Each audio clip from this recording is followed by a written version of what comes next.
How are you doing, folks? This is Alton once again. Today we're actually going to be taking a look at the Lexus IS 350.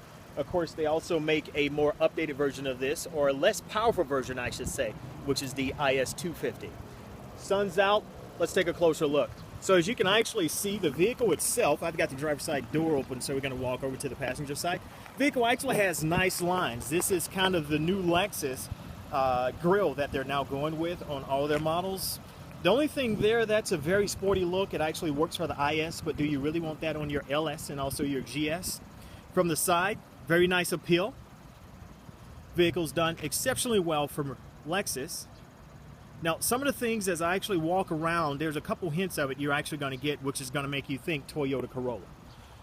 Once we actually roll through and take a closer look, let's just start right up under the hood, because you may be able to get a little feedback from some of the noise coming from the hood.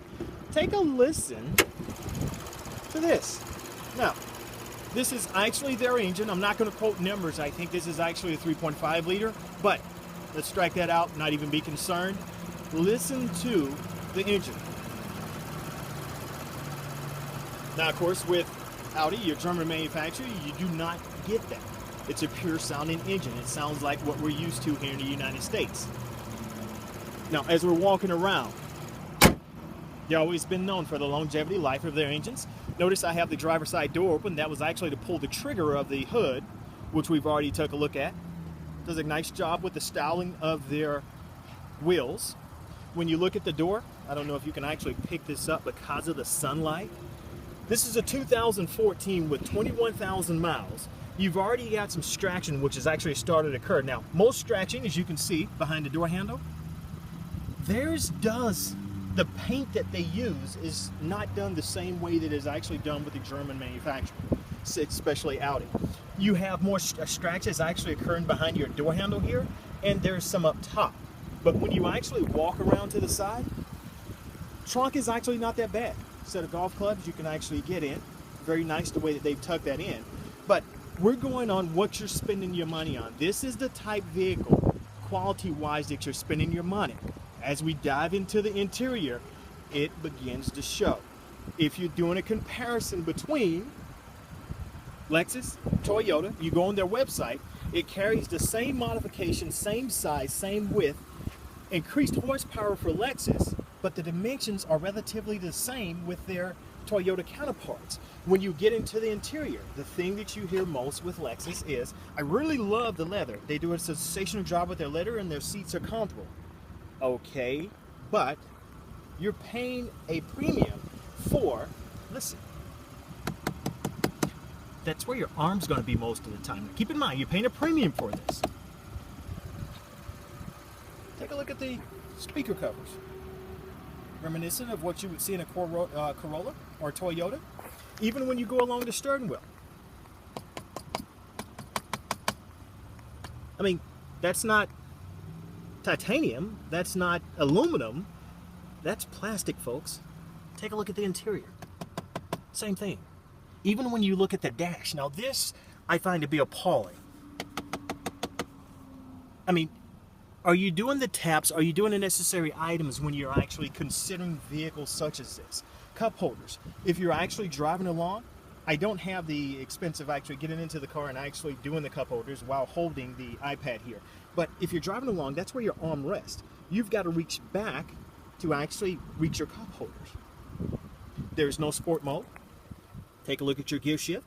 Once you shift into manual with Audi, with your German manufacturer, once you shift into manual mode, that's sport mode. And then you have the option of actually shifting your gears manually. Theirs does not. To shift into sport, which primarily changes the suspension, I do believe, now keep in mind, I've never worked with Lexus, that actually shifts suspension only. It doesn't have anything to do with transmission, gearing, anything of that nature. But let's keep in mind, we're actually talking about quality here. Backseat area. No frills, anything there. Now notice, your headrest, I'm going to give you a shot of that one because we're actually over to the left side. Your headrest does not move. Doesn't move. So if you want to sit with your head more erect, maybe straight up, there's no adjustments you actually have for that. One of the biggest things I noticed while driving as well, if you pull the trigger for your window here, it feels very, very, very modestly priced. I almost feel if I pull it too hard, or if you have a kid actually playing with it, it just may break. Some of the different things when you're pointing out, just pointing out quality here, folks, keep that in mind, because this is a premium automobile that they sell as a premium for a premium amount. Also, when you go into the build of the vehicle, which is what some of the things that I talk about, that's pretty much hollow. And that's your B-pillow. If you're in an accident, that's protecting you. Definitely keep that in mind. Now, something even more appalling, go into the gas lid. If you have an option or have an opportunity, do the same thing when you visit a Toyota dealer with their products. When you go to the rear, for some of you, that actually may be a very aggressive looking. You may like the style. Notice the exhaust lines underneath. Don't know if you can make that out. Don't know if you can see that, but you can actually see that extending down from the car. Now that's a little bit of a quality issue, but if you run over anything, hey, guess what you're actually disconnecting or knocking loose? The exhaust lines. Let's pop the trunk. Your trunk lever is all the way off to the right. So if we do that, take a listen. Now, a lot of that may be your tag, but listen when I pop the trigger. You can kind of hear that trunk rattle a bit. Actually, let's knock on the trunk while we're back here. There's nothing there, folks. It has a very hollow sound to it. So definitely a number of things to keep in mind. This is actually a 2014 Lexus IS. Nothing actually changed from what I know on the 2015, 2016 models. Closer look at Lexus. As I say, tale of the tape doesn't lie.